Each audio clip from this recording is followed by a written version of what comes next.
Hey everybody, hope you had a chance to watch Hard Knocks, HBO's Hard Knocks training camp with the Oakland Raiders. It's winding down. It was boring. Nothing happened. Helmetgate's over. It's resolved. That was the only drama that they let us see. And that was it. The Oakland Raiders, we have one more of these shows left next week. Wow, time goes past way too fast for me. But I digress. We have one more of these shows tomorrow. And look, kudos to the Raiders.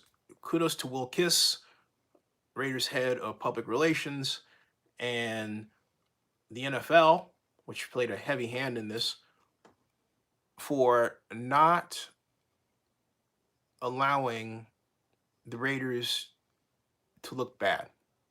That's, if you know the Raiders' history, that's actually doing something. And that actually signals a new Raiders organization as it heads into Las Vegas at some point within the next 2 years. But I digress. But um, it was good. I mean, it was one of those melodramatic, family feeling kind of hard knocks with the hard knocks, and that everybody comes out okay, and people make fun of each other, and you find out that John and Cindy Gruden are backing a boxer. It's too bad that Hard Knocks wasn't around when Gruden was just a normal dude. Well, an ESPN personality who lived in Tampa, who was spending money in politics, particularly Republican politics, and put $65,000 of his own money behind a black woman who was running for Tampa City Council. She did not win. Yeah, black GOP. And I forgot her name. Just didn't, I can look it up or whatever. Um, Interesting. Or the Cancer Foundation that they've gotten behind for some years. So anyway, yeah, there was nothing much ado about not much. And so what do we say moving forward? Well, what we say is this: we have the 53-man roster coming out.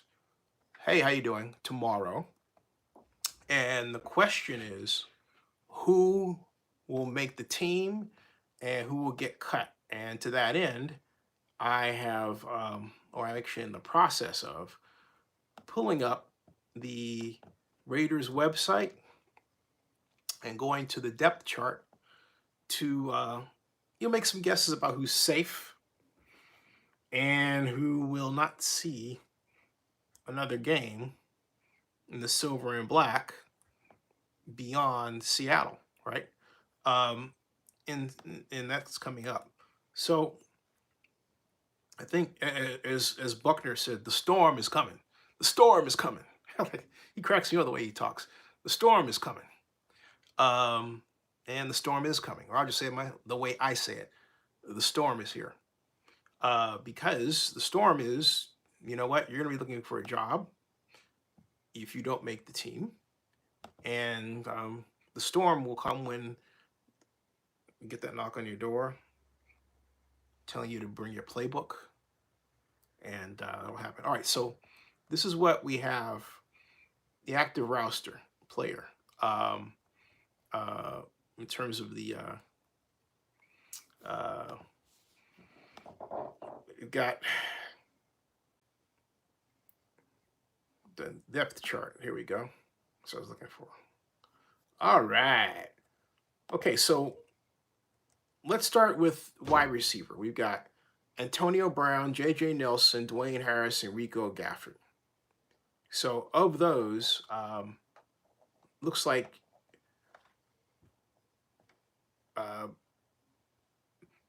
because that's first, second, third, and others, Rico Gafford. Dwayne Harris is that guy that no one talks about, who is an amazingly fast player. An amazingly fast player.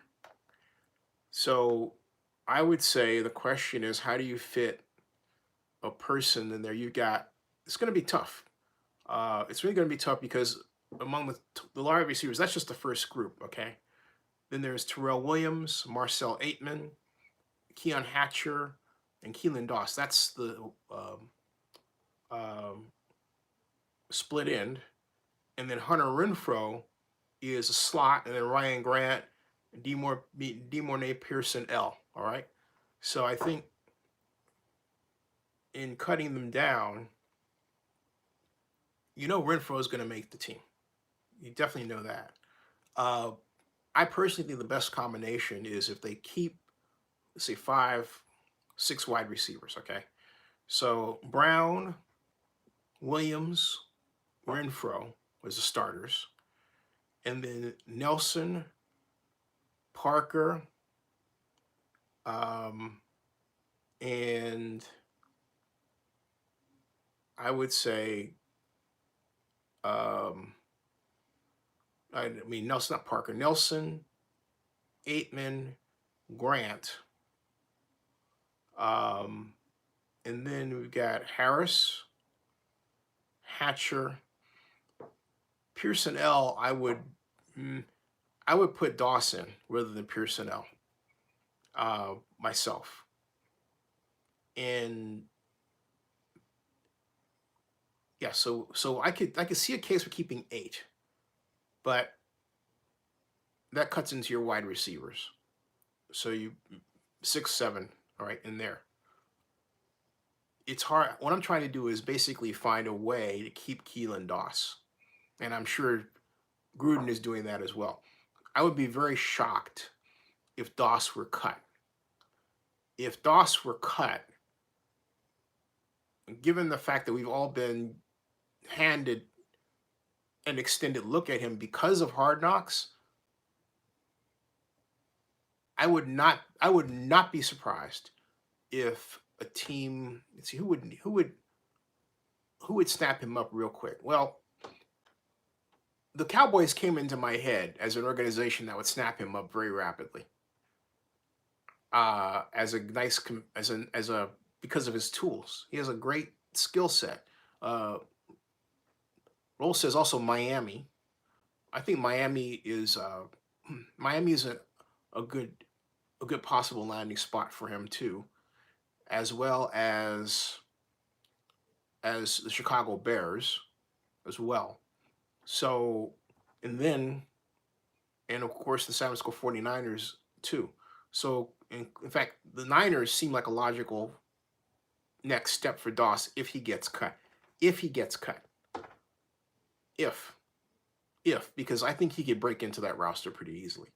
Antonio Brown makes things, and the existence of the new acquisitions by trade make it harder for those who come onto the Raiders via the draft or free agent or via the draft or being undrafted. Okay, that really gums things up. Uh, but what helps is the fact that we're going into a year where a lot of teams are keeping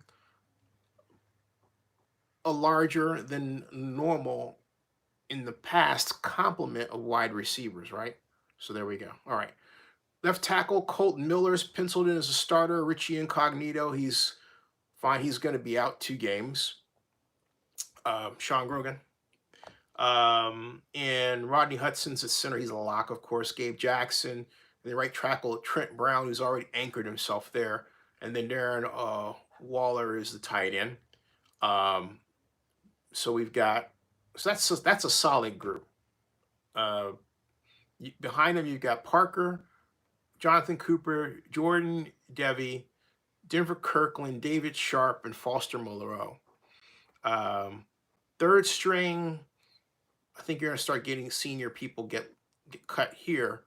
Of them, I would have to say Tyler Romer's performed fairly well when he's had an opportunity. It's the snaps that count. I expect of Cotton, James Hunt, Murray, and Carrier, I haven't seen enough to make a determination. Just being honest. Okay. Maybe one of you have out there and you can provide, some looks, okay? Of course, running back, we have Josh Jacobs, he's locked. Jalen Richards, DeAndre Washington is the third string. Then we have others, James Butler and Mac Brown. Of course, Doug Martin was cut. Alex Ingold and Keith Smith. You have you got Jacobs, Richard, and Washington are the mainstays. They're going to remain. They're going to be in there. Richard and Washington are John Gruden's Swiss Army knives of his offense at running back. Okay,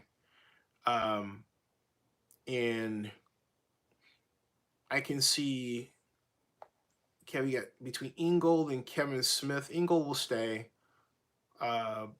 I could see a case where the other three, Keith Smith and Butler and Brown, among them, perhaps two of those three will get cut or placed on some type of reserve status. I can't see the Raiders keeping a lot of running backs, is the point here. Particularly if you're going to keep 6 or 7 wide receivers, okay? Your running backs tend to shrink real quick. So that highlights the offensive discussion. On defense, Cleveland Farrell's penciled as starter. Justin Ellis is the defensive tackle, along with Jonathan Hawkins. Defensive end is Josh Moreau. And so backing up Farrell is Arden Key, and then Quentin Bell. They've got on the other side Benson Moya, and then Max Crosby is third because of his cast, And then they have Corey Liggett and Andy Vanderdoos as marked in the other area. Corey Liggett they just acquired, so you've got to find room for him. Hey, Cowboy Wrestler, how you doing? Hey, who do you think should be cut? So James Cowser, I think, is going to get cut. You keep me Liggett. Eddie Vanderdoos has had a so-so camp. You haven't heard much noise from him. However, I like him as a run plugger, and I know he's coming off some injuries, and I have Roll says he thinks Key starts opposite Farrell. But here's the thing, though. The Raiders don't have them. The Raiders have, see this? All right. The Raiders have Key behind Farrell on the same side, all right? As opposed to, which is interesting because this is the weak side of the offense. So, excuse me, this is the way the Raiders have this. It should be thought of as right end, right tackle, left end, left tackle, right? Left tackle, left end, all right? And sometimes they've had Farrell playing over here. Now it looks like they penciled him in at the right. I personally believe that last year they had Arden Key over here. Remember that? But now they have them on the same side. I thought for a time they were going to put Farrell over here, which would have moved up Key, which I think is the most logical thing to do. Linebacker Vontaze Burgett, I think it's a lock. Then we have Taven Comey and Core Farmer, Isaiah Johnson. They've got a young group back there. And I don't know of anybody that has really distinguished themselves in the way that, say, the Steelers' young linebackers have during this camp. The defensive backs, another story. The defensive backs have been quite solid. Quite solid. However, the guy that I like that I believe, if you keep line people off of him, all right, is Lee. You think Connie gets cut? Yeah. Connie, and then Farmer, okay? And that 3-man there. So, and then, of course, the defensive backs, you've got, here we go. Worley and Connolly. The free safety LaMarcus Joyner and Jonathan Abram. You need a nickel back. Remember, the strong safety Carl Joseph remains, backed up by Eric Harris and then Jordan Richards. So Richards is going to get cut. You got Dallin Levitt. It's more of a reserve player. Isaiah Johnson possibly gets moved up over Nick Nelson. That can happen.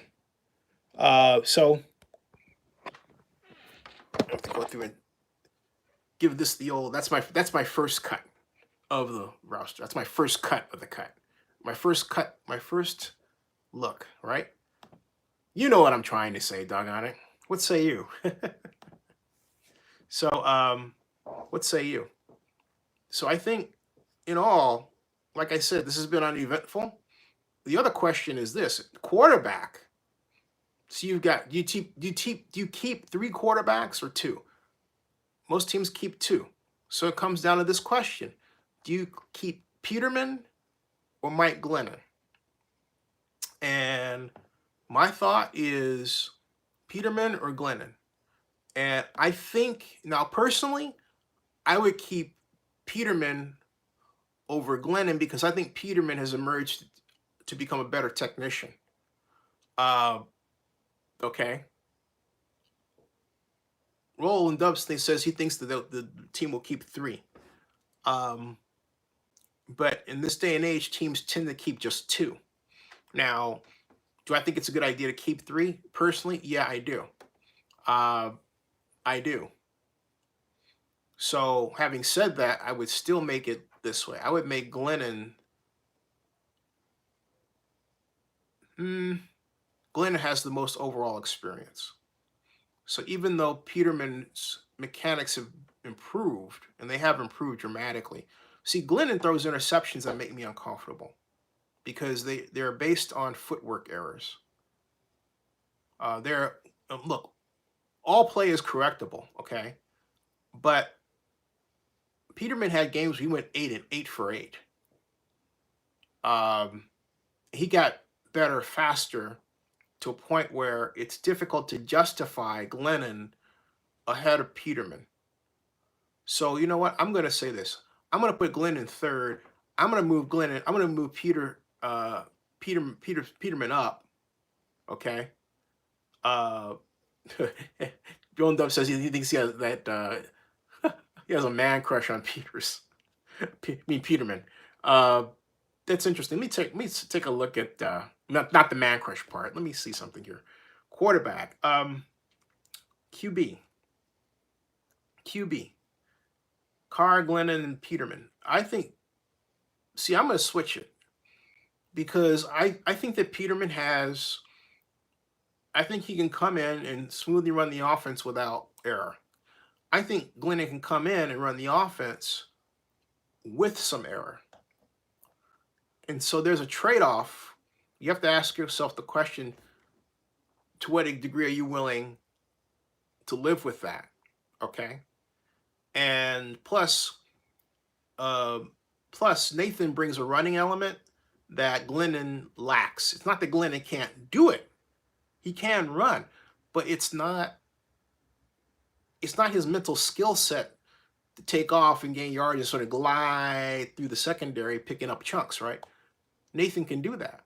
So I was impressed with I was most impressed with the speed at which he picked up the offense. And I began to wonder, I thought, you know what, maybe if Buffalo doesn't run a West Coast style offense and doesn't have that kind of teacher of the passing game that Nathan needed in order to excel. I mean, it's more than just being thrown in there. He was thrown in for a reason based on his performance in college. And in fact, let me see something about his college performance that regarding the type of offense he played in and why John has taken such a liking to him. And let's see here. He that's why he played at Tennessee. Then he went to Pittsburgh. Let's see here. Peterman college football, college stats. And his college statistics, I don't recall them being anything to write home about, but he finished, well, it wasn't bad. His first 2 years, he barely got in, okay? 2013, he had 45 yards passing total. 2014 with Tennessee, both years with Tennessee, he had 49 yards passing total for that year, 2014. Then in 2015, he transferred to Pittsburgh to play, and he threw 2,287 yards, 7.3 yard average, 20 touchdowns, 8 interceptions, a rating of 139.0. And then he got better, average of 10 yards per reception, 27 touchdowns, rating of 163.4. I think the question is with respect to Pittsburgh, you say Pittsburgh, Pitt football passing game. Passing plays, okay? Passing plays. So we go for images and passing, pass first. It's a pass first team. And yeah, it was very much a pro set. I believe I just found they had an RPO system. In other words, precision passing. Precision passing. Looking for here's Pitt with they had a jet sweep series that Pitt used.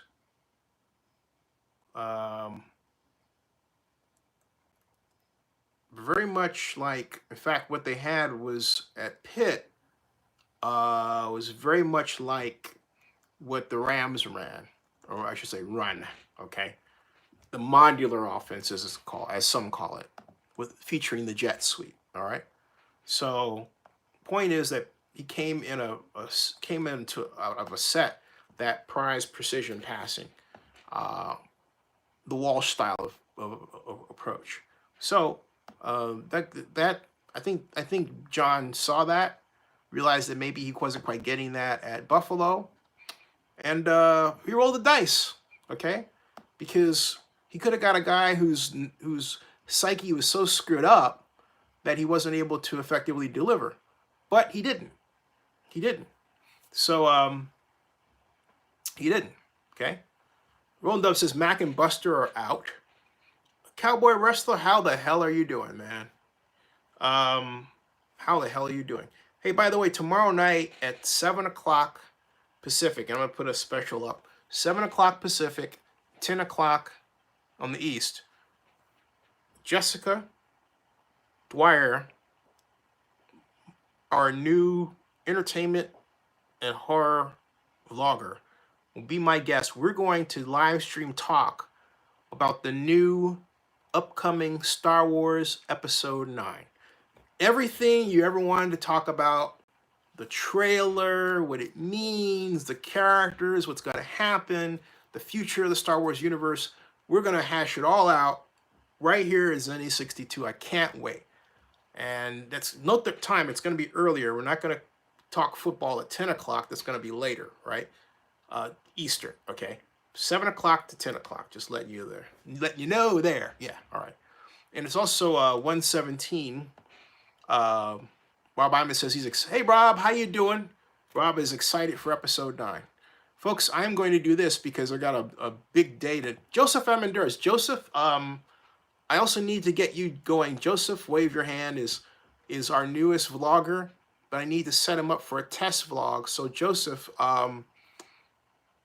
when this is, I'm going to close this now, and I want you to give me a call because I want to get you set up with a test vlog. So those of you who are still here and you want to have a little fun, stick around. If of course, assuming of course Joseph was available to do this, he doesn't know I'm putting him on the spot. Joseph, can you do that for a second, like a little test thing? I'm gonna call you first, and we can like figure it out. Is that doable? Is that possible? Give me a thumbs up, or are you there? Joseph, let's see here. See if he's say Joe. Yeah. We can do it tomorrow. He's going to plug in a little bit. Okay. We can do it. Phew. This one's only going to take 5 minutes at best. If you can do that, just 5 minutes, because I want to get you going. Tomorrow's a little dicey, but if you can do 5 minutes, I only need you for 5 minutes tops. Just to do a test live stream. Can you do? That would be great if you could do that. Is that possible? Since you just joined us?